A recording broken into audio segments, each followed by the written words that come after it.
So Ashton to take the first leg out. Double 10 is pinned, and Ashton moves into a 1-0 lead in this match. 2 treble 20s. There's one of them, and lots of room. Double 18. Oh, how about that? In the second leg, Kevin Painter. So 1-5-6 out for Kevin Painter. His campaign. Oh, wow. 13. Chances have come and gone for the Lancashire Rose. She shakes her head solemnly. Painter hasn't led at any point in this match. Until the point it matters most, when the finishing line approaches and Kevin Painter gets the better of Lisa Ashton in a last leg decider by 3 legs to 2. Ashton had led 1-0 and 2-1, but Painter coming up clutch in the end. Gets the 10 this time. Nowhere near the 15. Yeah, that's game pin stops for 2-0. 6 at a double for Duff. None found. No such issues for Colin Osborne, who hits 3 from 5 and is doubling off. Wasn't too bad either. So it is Colin Osborne who wins the opening match, 75.15. Well, Dubridge has just been hit by haymaker blow after haymaker blow here, and he may be put out of his misery very quickly. As Pilgrim goes for double 18 for a 3-0 success, and he has put the rest of this group on warning. A 3-0 victory for Daryl Pilgrim inside the space of 7 minutes, and he has done it with an average of 93.94. That's the equivalent of 48 darts to complete that 3-0 victory over Mark Dubridge. Yeah, you play all 6. Point a leg. Absolutely. Could be a point on the board for Painter. Indeed it is. 1-0 he leads. 3rd consecutive 3-0 win with the throw if it was to be the case. Tops. He's actually found 3 doubles to win this leg. Painter leads 2-0. Tops. Shovels across. And finds the target. And Painter is 2 from 2. He survived a scare against Lisa Ashton, but this was comprehensive against Colin Osborne. A 3-0 victory, an average of 88.5. 3 out of 4 on the finishing doubles. A double 16 to level this game up at 2 apiece.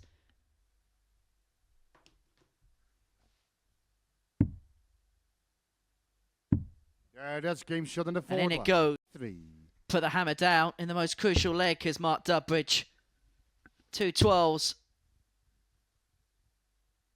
For a 3-2 victory against the Lancashire Rose. He had led that game by 2 legs to 0 before Ashton brought it back to a last leg decider. But it is Flash who picks up his first point. You feel Duff needs this just to keep himself in the encounter. Double 12 for 1-4-1. That is absolutely superb from Neil Duff. There's a rueful shake of the head, but he'll be delighted on the inside. Should now get a dart to win the match. He's going to get 2 at double 10. 5s.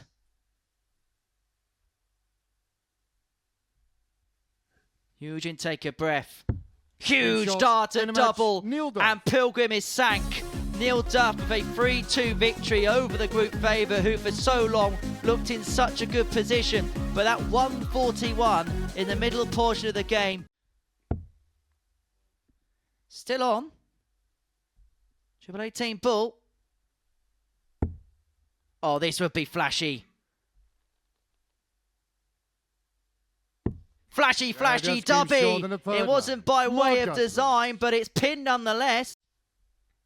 To keep up his perfect record. It is 3 wins from 3 for Kevin Painter to kickstart this Group C campaign. The artist is painting a very pretty picture for himself. At the top of the table, 4 points clear of the rest of the opposition. He's got the better of Mark Dubridge by 3 legs to 2. Double 16 for an absolute clinic. An average of 100.2 for Daryl Pilgrim to get over the line against Colin Osborne. It was over in the space of 45 darts. It was over in the space of 6.5 minutes. Tops seal it. Game shot. Tops does seal it for Neil Duff. Well, both players getting off the bat straight away. That's the perfect start for Dubridge.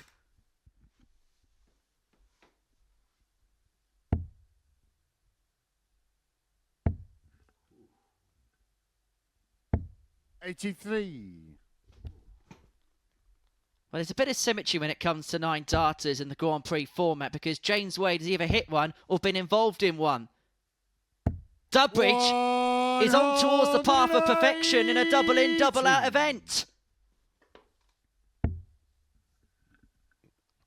All in a leg to save the match. 140. Mark, you require 161. Is it going to be a flash of brilliance?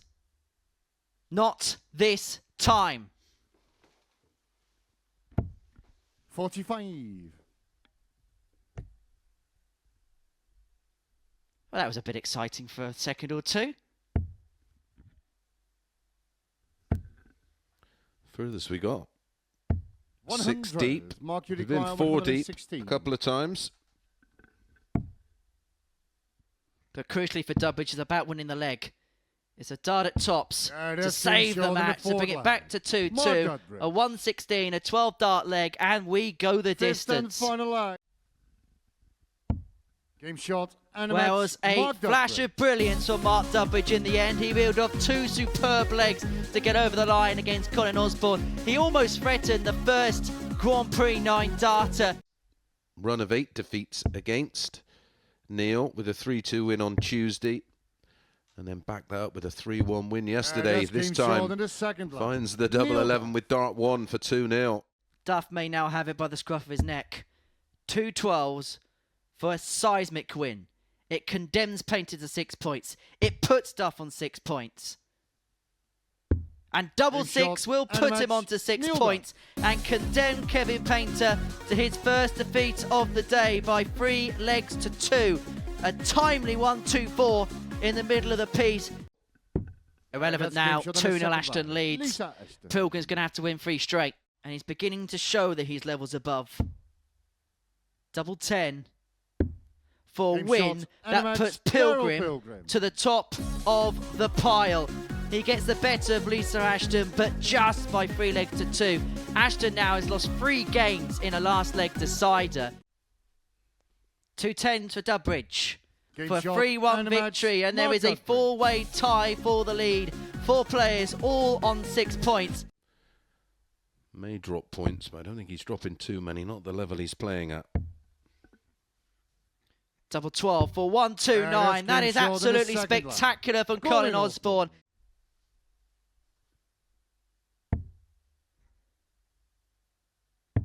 The ball. For the win, and a superb win for Colin Osborne. He gets the better of Lisa Ashton.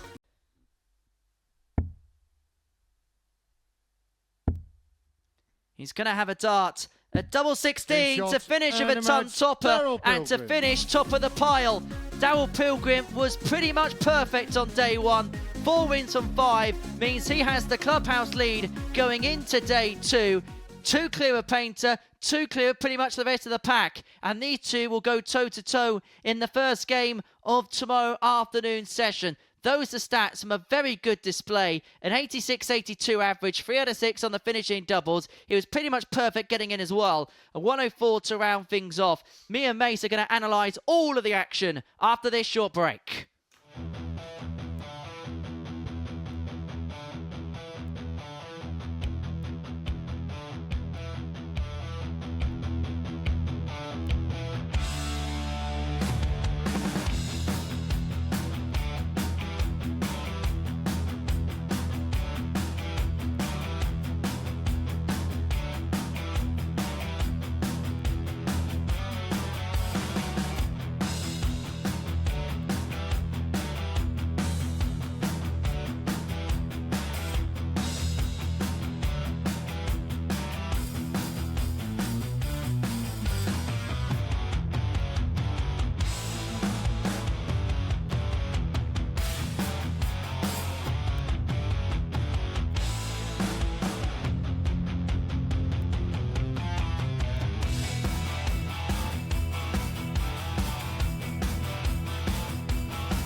Welcome back to the Modus Super Series, where Group C's action has come and gone. Daryl Pilgrim had a pretty much perfect first day's action as far as things are concerned. First time playing in this format in terms of double in, double out. First of all, how did you find it out there?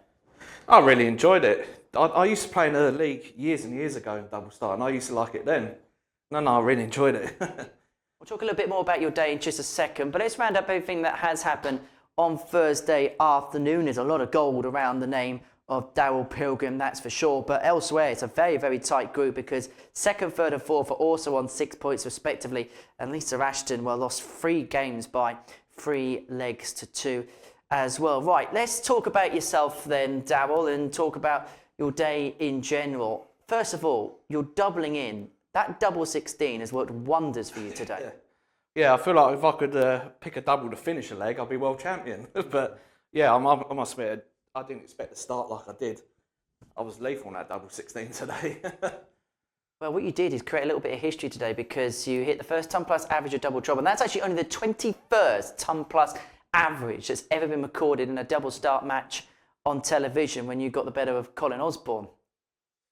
Yeah, well, I must admit, I only saw it like a couple of minutes after I walked back in the room. So I didn't realise I played that well, especially double start to average 100 is ridiculous, really. It really was ridiculous, and to be fair, he just played Mace at a ridiculous standard all day, didn't he? Yeah, looked very comfortable, and as he said, if you enjoy this format, that's half the battle. Some people can go into it and dread it a little bit because it just adds so much jeopardy, and you're fully aware that it's one of those scenarios where you can play okay, and this game's about fractions, and you can put them.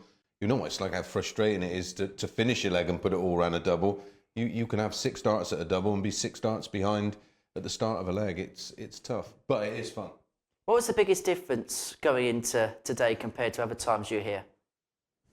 Well, just remembering to go for the double first, but obviously it's different playing best of 5 to best of 7. Shorter the format, the more tense you can be, if that makes sense. Longer the format, the more you can relax, sort of thing. So being shorter format, but just because I was so good on that starting double, it helped me relax a bit more. Well, let's have a look at the table then, and this will paint a very good picture as far as you are concerned, because you're top of the pile there on 8 points, and because you've got to play Kevin in that first game tomorrow, you've got a real opportunity to really stretch away right from the get-go, haven't you? Yeah, but I mean, it's so tight. It's like I'm 2 points above 4th. My leg difference is really good as well. That's the good thing as well. It's almost like an extra point, having a good leg difference. After the only defeat you had, you went 2-0 down to Lisa. Were you conscious of maybe what you did wrong in that one defeat?